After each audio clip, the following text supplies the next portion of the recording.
What's up, everyone, and welcome to All Things Owensboro podcast, where an ordinary town meets extraordinary stories. I'm your host, Brad Winter, a professional of absolutely nothing but an enthusiast of good conversation, great stories, and community ministry at First Baptist Church, Owensboro. Today's episode is a good one. Chris Dilbeck knows what it feels like to grow up overlooked and unseen. Out of that pain came a passion to go where students are, earn the right to be heard, and point them to the hope of Christ. For over 26 years, Chris has lived on that mission through YoungLife Owensboro, building relationships that speak love and purpose into young lives. Today, we get to hear his story. And hey, if you're looking for a church that feels like home, come check out First Baptist Church Owensboro at FBCOWB on all socials. We'd love to have you. We're right next to the Blue Bridge, and we'd like to see you Sunday at 10:30 a.m. for service. If you want to come, send a text to the episode notes, and me and my family will join you. All right, enough chit-chat, Owensboro. Let's dive in. Hey, guys, welcome back to All Things Owensboro. We are back this week with a good friend of mine, someone who I've gotten to know over the last few years, Chris Dilbeck of Young Life Ministries, also is FCA character coach at Apollo Football, and is helping out with Owensboro Christian Church when he can. But he wears a lot of different hats, even a substitute teacher at times at Apollo. And so, Chris, thanks for coming on today. Hey, thanks for having me. Yeah, so, you grew up in Henderson County. People don't know who you are. So what was your life like growing up? How has it shaped you into who you are today, whether it be viewpoints or the way you parent your kiddos, whatever the case may be? We'll go into just who is Chris Dilbeck back in the 80s. The 80s, what a great decade. Thanks for that. I was born in the 80s, so, Right. Yeah. I graduated high school, maybe not. That's when I was born. Henderson is much like Davis County, and it's super duper wide and broad. So we have in Owensboro the Loop, and everything inside the Loop we consider city, and everything outside's the county. And gosh, when you consider Utica and there are people who live out deep in the county and people who live a lot closer. In Henderson County, I lived way out. I was not in the city. I was probably 20 minutes from the city in a community called Cairo. And gosh, that isolates you if you're a country kid, you understand how that works.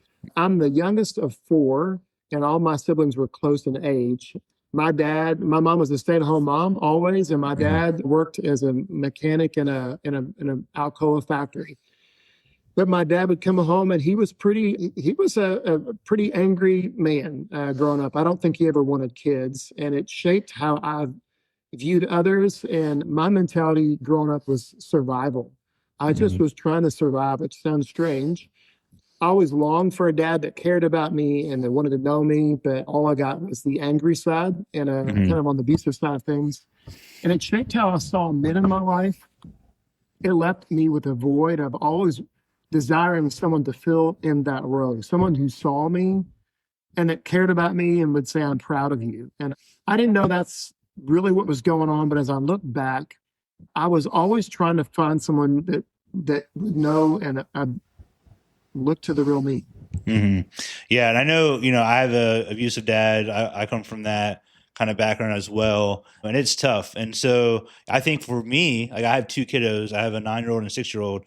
And so that's been like a fear in the back of my head, whether I want to admit it sometimes or not, of becoming like my dad. I mean, I got to know Noah through the football team. He's an amazing young man. Noah being my son. Yeah, Noah being your son. Sorry, I didn't reference that. But yes, Noah being one of your sons, and he's a great young man. And so walk us through that a little bit. Like your dad was angry. You talked about being in survival mode. How did that really shape you as being a dad to Noah and your other children as well? One of my, people always ask, "Hey, what do you?" When I was younger, like, if you can envision your life, when you're a family person, and maybe no one ever asked me that, but I thought that question, like, what do I really want? I wanted a job. This is how I literally answered the question. I want to work. I want to have a 40-hour week job. Because my father worked all the time. And then when he came home, he was angry. So I said, I want to be able to have a job that I work 40 hours a week. And I want a small home, and I just want cars that I don't have to worry about breaking down. And I thought that was my goal, because those are the pieces that really I felt always spun my dad out. Like he was always gone, never available. And then when he came home, he's angry or tired. And it seemed like he was always mad about the lawnmower being broken or, whatever it would be. And so I was always searching for like this safety blanket of security. So I had really low standards of like what I want to be and more safety. And as I've gotten older, it really has shaped like I'm more about being present with my kids. Yeah. And that as my job and over the years has required a lot from me at times, I've always had a pretty strong boundaries in my life about things that I won't cross. Ministry will ask more of you. People who work in the church, you understand, like they will take as much as you're willing to give them. Yep. And honestly, even move into a lot of unhealth. And the church and human beings don't always think about, oh, I care about you and your health, family health. They care about like, I want as much from you as possible. And so it has shaped me to have really healthy boundaries in my time with my family and my kids, and even how I handle my finances. Looking for a place to get active, connect with others, and have fun as a family? Then come check out The Rec at FBC Owensboro. From open gym and a weight room to upward sports and community events, there's something for everyone. Memberships are super affordable, just $2 a day, $10 a month, or $60 a year. And get this, families, you only pay $120 max for the entire family for the whole year. And if you're a senior, college student, or one of our city heroes like a teacher, first responder, or healthcare worker, you get a discount too. The Rec is more than a gym, it's a place to belong.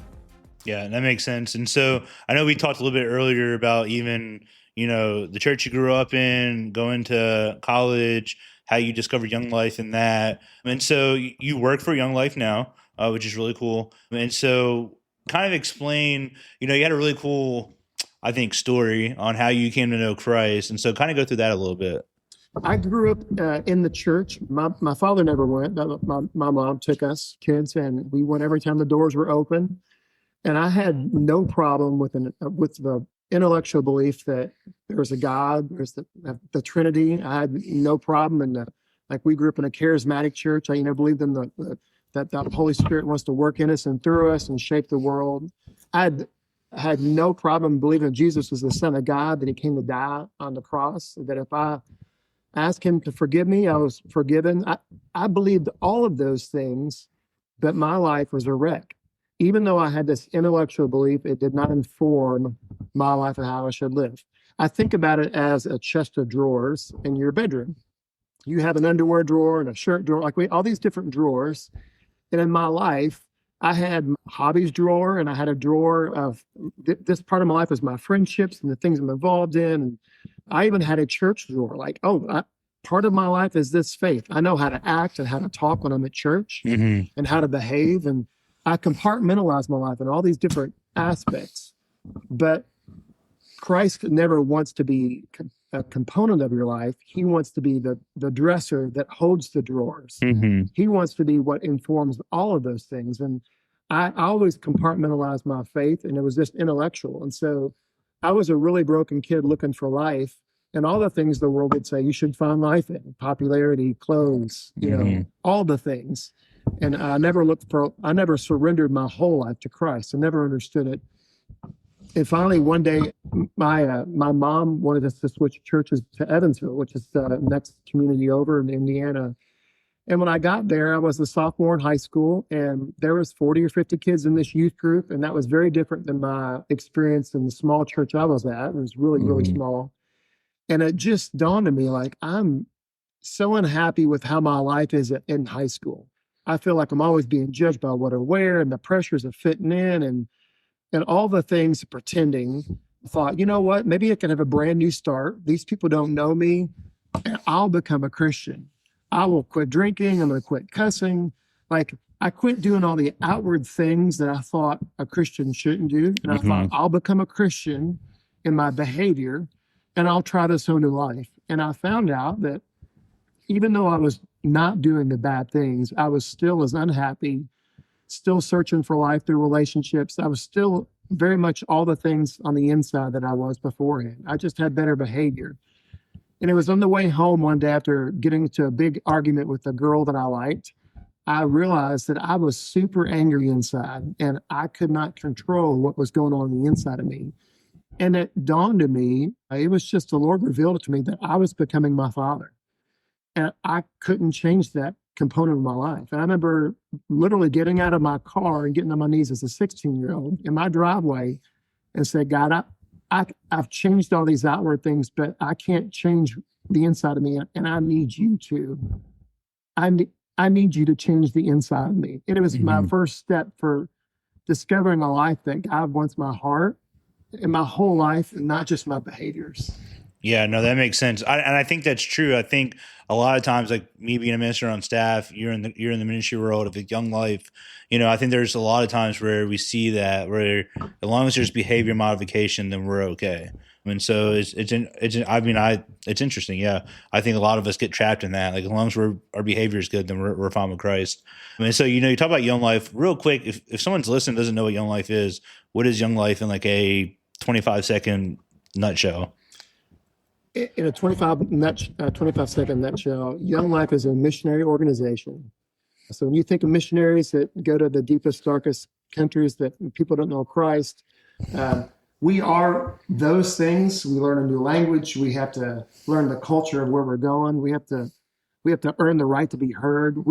Young Life is an organization that thinks about our local high school kids the way a missionary would think about people from another country. Okay. And we're trying to. Our mission statement is we're introducing adolescents to Jesus Christ and helping them grow in their faith. And for many people in Owensboro and Henderson, I would say we're reintroducing Jesus Christ because a lot of kids and a lot of adults have the wrong image of Christ. He just cares about our behavior. He's the judge. He's the gatekeeper of heaven.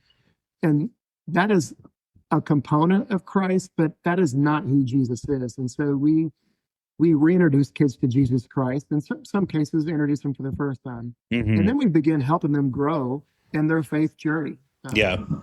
No, that makes sense. And it's really cool. Like you were saying, like you meet them where they're at. Like I was at the eye doctor's with Evie the other day and she was trying to show me how to do like apparently this is Riz or something like that. Something with their hand motions. I don't know. But she was Rizzling or something like that. I don't know. I barely understand the words today of kiddos. And I'm not that far. I'm 35, whatever. But, I just don't remember having that much slang when I was that age. But it's interesting in the world of the church and trying to be a missionary to your local folks.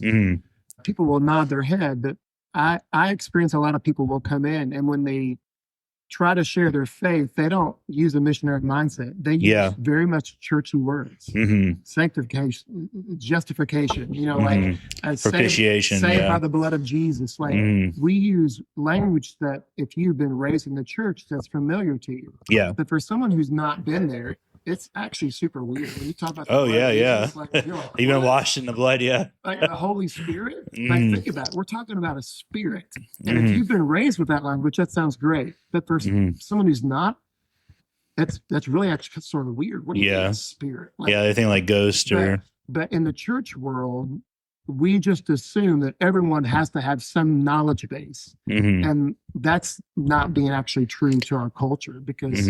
Many people in our community have not been raised in that world. And so we even think about terms of language. How do we talk about Jesus? I don't use the word, are you a Christian or not?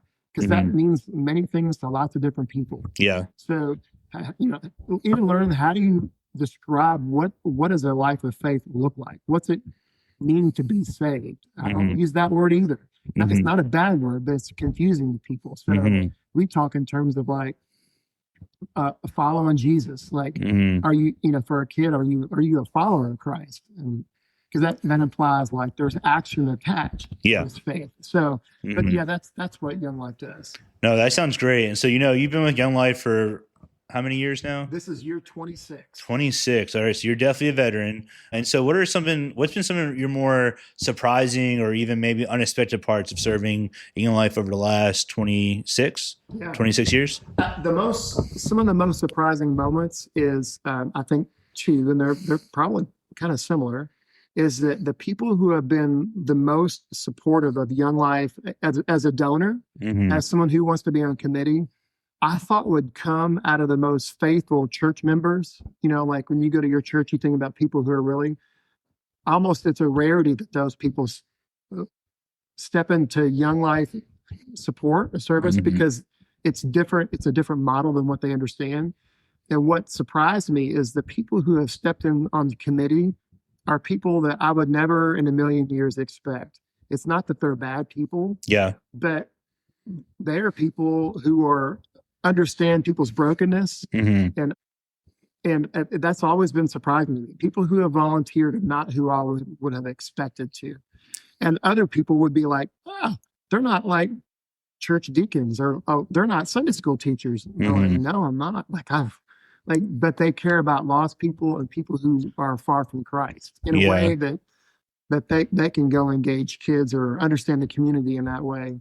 The other piece that's been surprising to me over the years is that I used to really stereotype church denominations. If you're Baptist, you're cold and stuffy. If you're Pentecostal, you're emotional and wild. Like if you're Catholic, well, you're just going to hell. Like you pray to Mary, you have statues all over the place. So like I would stereotype these different faith denominations, and I've discovered that in every one of them, the real question is: are you a follower of Jesus or not?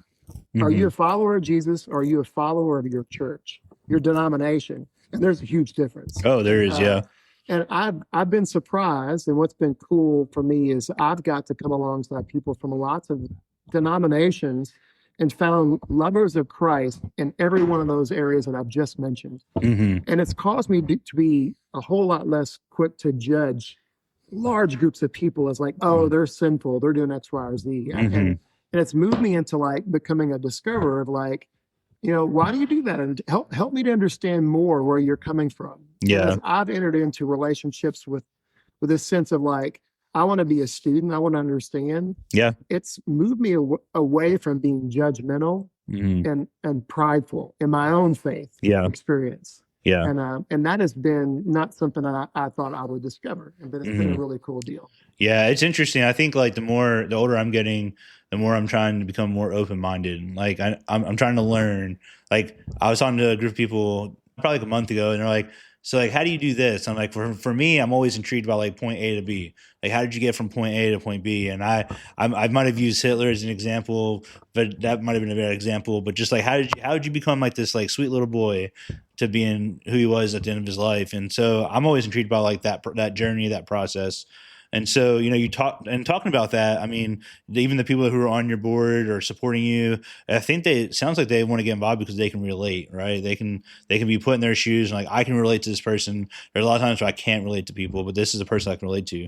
And so, you work with teens today. What have they taught you? You just said you're a learner. So like you like to learn things, you like to be a student. What have they taught you about faith, life, or resilience?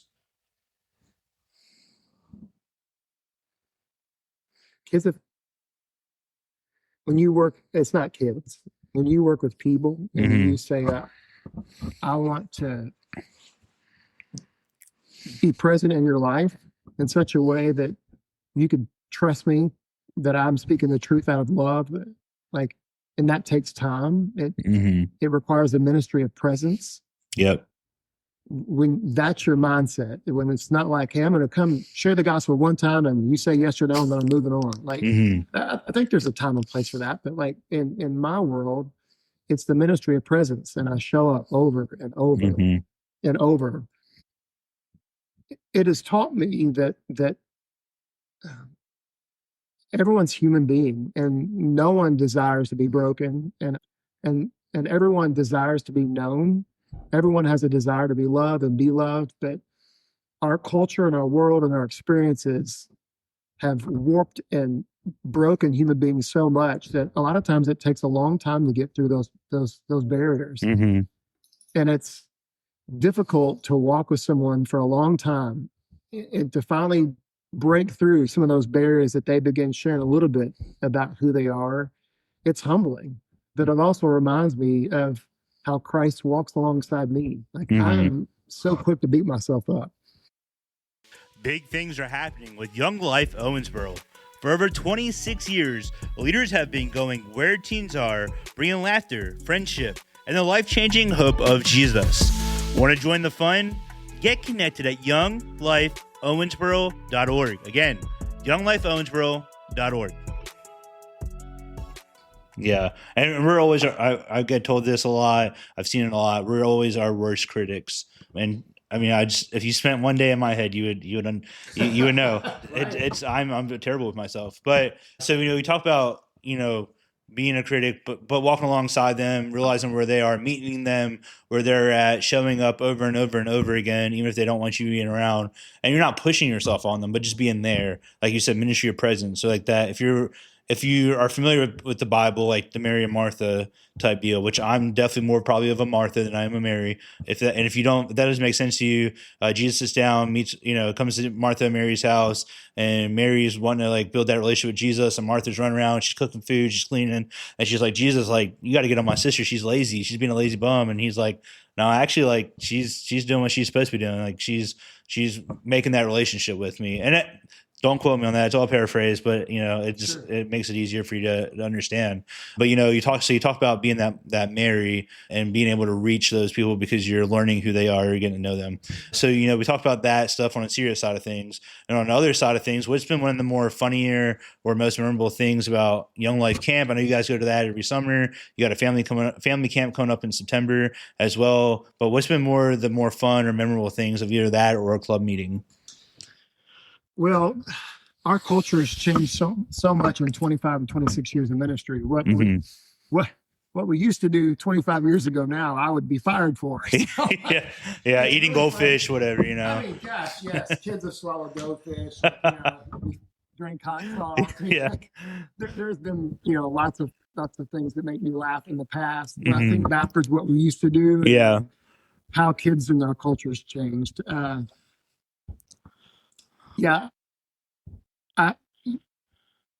We believe that every kid and every human being has a heart, a desire for adventure, and so we would take kids out backpacking. In this past 2 years, I've taken groups of senior boys to British Columbia. Oh, I've seen the pictures. Beautiful, by the way. On a mountaineering trip. So mountaineering is different. Backpacks, you think have like a day pack. Well, mountaineering is you have a 50-pound pack on your back, and you pack your own food and you pack your own waste. When you're in British Columbia, they're really strict about your waste, and so you're carrying everything. Yeah, you're carrying everything. But like the first year we went, and the first day's hike's like 10 hours long. Wow! To get to your campsite, and it's interesting because I knew going in it was going to push us physically, mentally, and emotionally, and those are different areas that you get exposed in weakness. And but the weather was beautiful, so it was this great experience. It was hard and physically hard, but it's wonderful. And the following year,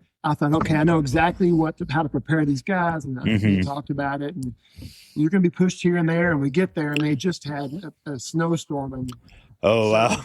We were in the snow and rain for 7 days. Wow. Okay. We were never dry. Like it rained on us. Yeah. The guys were miserable, and literally, one of my sons said, "Dad, this is the worst trip I've ever been on." Like, and these boys were like grumbling and complaining. And I'm trying not to, but I was pretty salty too. I've been lied to. But it wasn't until this summer. It's almost 2 years later that my son said that was the best trip I've ever been on. I'm like, it took you 2 years to get to that point. Okay. He goes, yeah, it was really hard. He goes, but now that I think back on it, it was actually pretty wonderful. So like, I think about lots of experiences where I had these ideas of grandeur and fun. It's gonna be the best time of your life, and I've had kids say this is not. Well, and again, in the moment, but looking back, like it's like, I don't know. On the back of my phone, I have a sticker that says "Do hard things." I like to challenge my girls with that. Like, hey, do hard. Like, don't just take the easy way out. And you learn. I feel like that's the big. And you would know this, but like that's just the biggest corridor to growth. Right? It's our like greatest memories are rarely when things go right. Yeah. Like me and my wife, our honeymoon, we had a tire go out. We're in Orlando, Florida. It's middle of summer hot, and that's what you remember. And that's what I remember because I'm trying to put the spare on. I forgot that. Hey, you should probably take the spare off before you put it on the jack, and then it hits the ground. Anyway, I had to pick up. Apparently, I picked up the car. Got Hulk strength, but it was It's learning how to laugh when things go sideways. Exactly. I think it's praying, Lord, let something go sideways on me. so that I could be pushed and challenged, but also give me the ability to laugh. Yeah. It's learning. I say an adventure is not really an adventure unless there's really an element of like, I could die here. Yeah. And if you're listening, don't worry. I don't put kids in those situations. But, Yeah. We hang them over the cliff. We dangle them over the cliffs, but when things are hard and rough, yeah, that's what we tend to remember, even with joy. Oh, yeah. That when they all are perfect, it just blurs together. Yeah. So I mean, my wife still laughs to this day about that. So, and it wasn't a joyful moment, but that's what we remember. So the more we wrap kids up in a bubble to keep them from risk or danger, honestly, the less memories we're given them. We used to drive kids to Mexico every spring break. We would drive like 26 hours straight. We would like rotate leaders. Oh, wow. And we would go live in the barrios, and like Young Life finally said, hey, they're in the red zone. People being decapitated. Yeah. It's a little dangerous there. Yeah. And then our trips became safer, and we began going to places that were still mission trips, but we lost an aspect of adventure. And now when we take kids on mission trips, they're more sterile than what they used to be. And that's good, I would agree. Yeah. But it's not as, I don't know. It's just our world has learned how to sterilize through insurance and. Yeah, which leads to like lack of growth, and we could probably have our own podcast on that. But no, I agree with you. So you've been doing this for 26 years. I assume you're going to probably be doing it for the next 5 to 10 years. And so, what is like the Chris Dilbeck? I got this vision from God, or just this is what I'm feeling Christ is, or God's leading me towards. But kind of, what's your vision or dreams for Young Life Owensboro over the next 5, 10 years? Well, let's just say you might want to cut. We might not. Okay. Hey, that's a great question. I do know that COVID changed the game for me. Like I was doing Young Life during the 9/11 attacks. I remember distinctly rushing to the gas station because we were told gas was going to go to $4 to $5 a gallon, which now doesn't seem too much of a stretch, but back then it was a big deal. It's huge. Yeah. And I remember thinking, gosh, like, people aren't going to give anymore. Like, how this is going to change everything. But that experience was nothing compared to how COVID changed our culture. Before, when we went through 9/11, there were lots of studies done about how trauma to a nation affects volunteerism, how it affects the church. And what they came out with was said that when things are difficult, when you are a culture that has grown up or you lived in like trauma, like in a sense of war, where there's always a risk of security, it tends to push people to be inward focused. So more like about self-protectionism, and it's less of about others. Volunteerism goes down when you live in a traumatic or like a war type scenario. That's what studies have shown. 9/11, we rebounded pretty quick. America came back together, and so it didn't affect us much. But COVID not only was a traumatic event, we're saying, oh, this could kill the whole world, but our government perpetuated that voice of saying, hey, hide behind a mask. Like, hey, don't go to grandma's house if your uncle is going to, whatever, if he's not been vaccinated. And it pitted family against family. I mean, many of you guys have saw that. And that really changed the game as how kids viewed themselves and each other. We hid behind masks for years. And I'm not being political. I'm just saying how it truly affected our culture. Kids had another layer to hide behind. And one was, we used to say you're hiding behind a mask, but now it's a literal mask. And relationships got severed for adults. And we had several years where that just got severed. For volunteerism, every year we used to get several young adults that say, I really want to make an impact in the life of an adolescent kid. Like, I want to risk giving my life away and pursuing kids with the time that I have to make a difference. After COVID, we couldn't find volunteers. When the schools finally opened back up and they took the mask down, which is 2 years later almost, I can't find volunteers. We used to have a lot of volunteers. Now we just have a couple. And students are more in the world of like it's ingrown, and now it's about your own mental health and like And I believe in that. Yeah. But when your viewpoint is all about your own safety and health, it changes everything. And so we have experienced a significant decline of people who are willing to serve, to pursue kids, a decline for people who are willing to like even serve on a committee level. Like, hey, yeah, I'll be a supporter and I will show up to an event to help. But like on a regular routine basis, not so much. Yeah. And that has changed the game. And so I say that because that has affected how I feel about my future. Like if Young Life is meant to be done on a bunch of people reaching a lot of kids, like I have a group of boys, young men that I'm pursuing, but I can't pursue everybody because it's relationally driven. Yeah. So the more people you have as leaders, the more people you can reach. And so like I have my own personal ministry, but on the area-wide level, we are wrestling to continue trying to find volunteer leaders. And I hope that dynamic changes. I hope and I believe it's slowly beginning to change, but it's a lonely place being one of the few people. I look at these schools full of kids that really want to be known. Like really, they want to be known, but I can't be the one that does it because I only have so much capacity. And it's heartbreaking when I look at a school that says, hey, we'll allow you in here. Like we trust you enough, you have access. We do have that, but I don't have anybody to send. And Jesus says, hey, the fields are ripe, but the workers are few. Pray to the Lord of the harvest for workers. And so that's a really sad place to be and I look at Jesus, he says, Lord, I'm looking at all these people that you have to send workers. And seeing that is really discouraging. And so on a personal level, I see more and more openness with the kids. They want to be known. And that's encouraging.